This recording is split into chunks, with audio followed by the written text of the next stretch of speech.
আসসালামু আলাইকুম।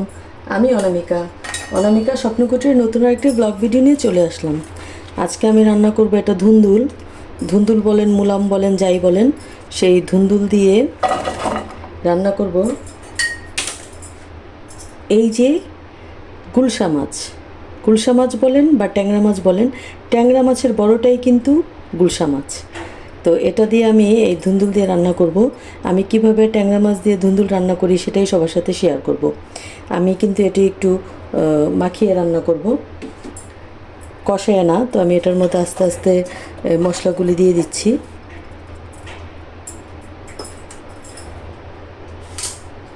আমি কিন্তু সবজিওয়ালা তরকারিতে বাটা পেঁয়াজ খেতে পছন্দ করি। এটা আমি সবসময় সবার সাথে শেয়ার করি যে আমি বাটা পেঁয়াজ খেতে আমার ভালো লাগে। আর এটার গ্রেভিটা খেতে খুবই টেস্টি হয়, ঘন হয়। দিয়ে দিচ্ছি সাথে আদা রসুন বাটা।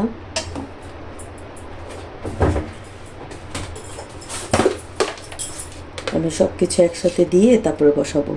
এখানে স্বাদ মতো লবণ দিয়ে দিচ্ছি। আপনারা লবণ কিন্তু টেস্ট করে দিবেন, আমার মতো দিয়ে দিবেন না। আমার কিন্তু ঠিকঠাক হয়ে যায়, কিন্তু তার মানে না যে সবারই আন্দাজ একই রকম হবে। আমি এটাতে খুবই হালকা মশলা দিব, খুব একটা হলুদের গুঁড়ো দেব না, জাস্ট কালার হওয়ার জন্য একটু। আর এমনি তো ছোটো মাছ যেগুলি, সেগুলোতে একটু সব কিছুতেই যে একটু মশলা বেশি লাগে তা না। কিছু কিছু মাছ আছে যেগুলোতে আপনি অল্প মশলা দিয়ে রান্না করলে বেশি টেস্টি। আমি হলুদের গুঁড়া, ঝাল লাল মরিচের গুঁড়া আর ধনিয়ার গুঁড়া দিয়ে দিলাম। একসাথে আমি মাখিয়ে দিব।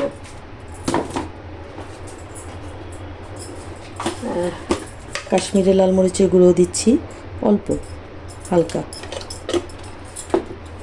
সাথে দিয়ে দিব একসাথে তেল।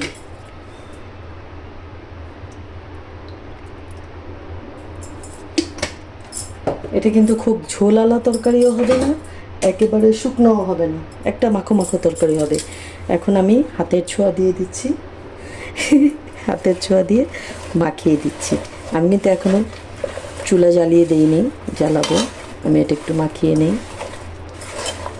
আর ধুন্দুল তরকারি কিন্তু খুব একটা বেশি জাল দিতে হয় না, অল্পতেই হয়ে যায়, খুব তাড়াতাড়ি একটা রান্না এটা।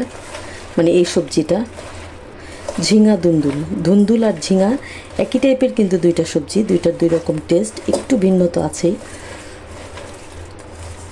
আমি এখানে কাটা কোনো পেঁয়াজ দেইনি। এখন আমি হাত ধুয়ে পানি দিয়ে দিব।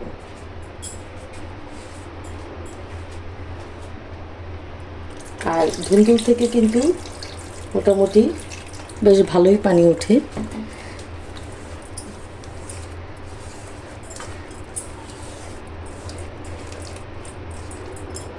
আমি এখানে মাছটাও কিন্তু দিয়ে দিব।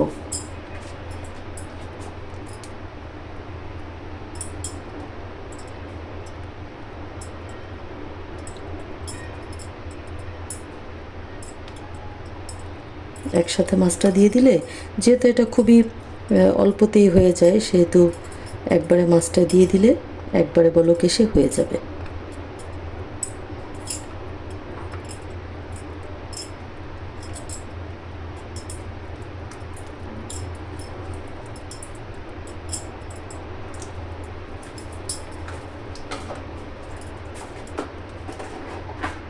একবারে কাঁচামরিচ দিয়ে দিচ্ছি।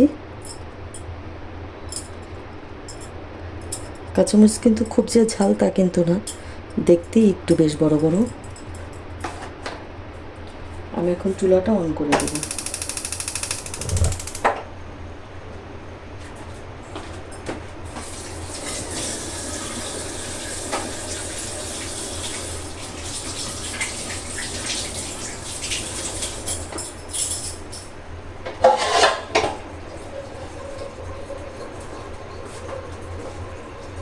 এবার ঢাকা দিয়ে দেই, আস্তে আস্তে হয়ে যাক, তারপর আবার আসছি।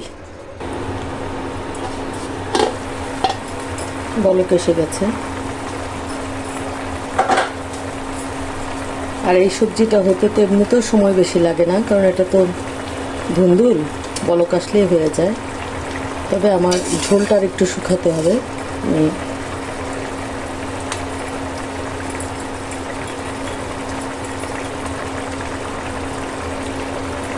ধুন্দুল কিন্তু অলমোস্ট সিদ্ধ হয়েই গেছে, ঝোলটা শুকালে। আর এই মাছটাও কিন্তু খুব একটা হতে হয় না, হয়ে যায়, তাড়াতাড়ি হয়ে যায়। আমি এটাতে ধনিয়া পাতা দিয়ে নামাবো, ঝোলটা একটু শুকাক, আমি ধনিয়া পাতা কেটে রেডি করি। আমার যতটুকু ঝোল দরকার অতটুকুই আছে, এখন আমি ধনিয়া পাতা দিয়ে দেবো।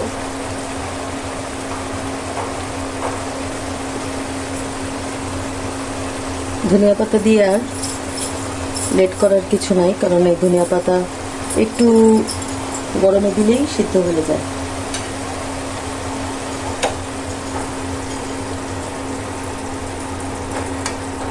হয়ে গেল আমার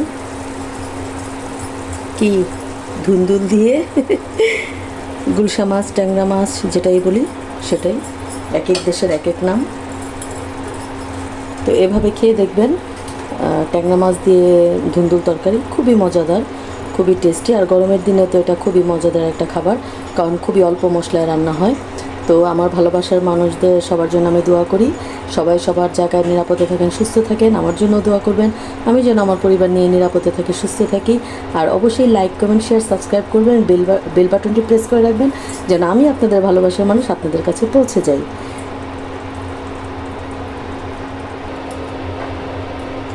সবাই ভালো থাকবেন, আসসালামু আলাইকুম।